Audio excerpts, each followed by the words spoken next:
On Tuesday, various Union City and Jersey City residents gathered in Washington Park for a vigil where they panned the decision to turn a section of the park into a full-size soccer field. Judy Stone, the chairperson of the Union City Neighborhood Association, explained how the trees in the park benefited residents from a spiritual standpoint. Gathered here to recognize what has happened and the impact. So who would like to speak to that? This is our opportunity. We may not have been heard by the powers, but we can be heard by each other, and that's not nothing. Mo Kinberg, a Jersey City resident, stated that while the damage has been done, the group can still be proactive and make a difference going forward.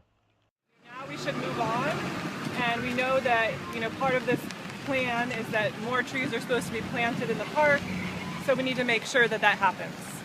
We need to make sure that they replenish, although they really can't replenish these trees, so we do need to make sure that they plant the trees that they're supposed to plant to replenish, and that this doesn't happen again, because we really can't afford at this point to lose 80-year-old trees. We lost many trees during the hurricane. These trees survived the hurricane, and then they were chopped down. So we just need to make sure this does not happen again. And we're doing, the premise of this is that it was for the children.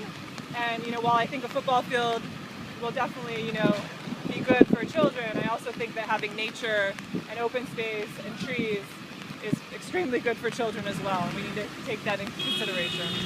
One Union City resident actually supported the park improvements. She praised Mayor Brian Stack for planting trees throughout the municipality. My name is Angela Levy, and I'm a resident of Union City.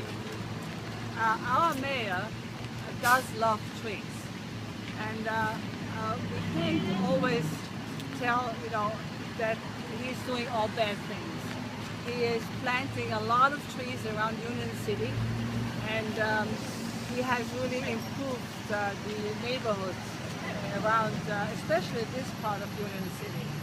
And so we have to give him credit, and I'm sure that there will trees be planted. Of course, I feel for the old trees. I'm with you that they shouldn't have been knocked. Also, Robert Moss, the Sierra Club coordinator on Green Acres Matters, gave some insight on taking the situation of Washington Park construction to court. The general thing, and again, I'm not an attorney, so can't go to court on my advice. Got to get a lawyer. But the Green Acres laws, I've studied them actually extensively. Whenever a county or municipality gets any Green Acres funding, everything they're holding for open space at that time is frozen. That's not the word they use, but it goes on the recreation and open space inventory, and it comes under the Green Acres restrictions. So it's supposed to be conservation and or public outdoor recreation. This is what Judy's talking about. There have not been a lot of court cases on what's public, and here we have, well, actually we don't know, because Mayor Stack tells you whatever you want to hear at different times. I'm John Heides with Hudson County TV. For more information, log on to HudsonCountyTV.com.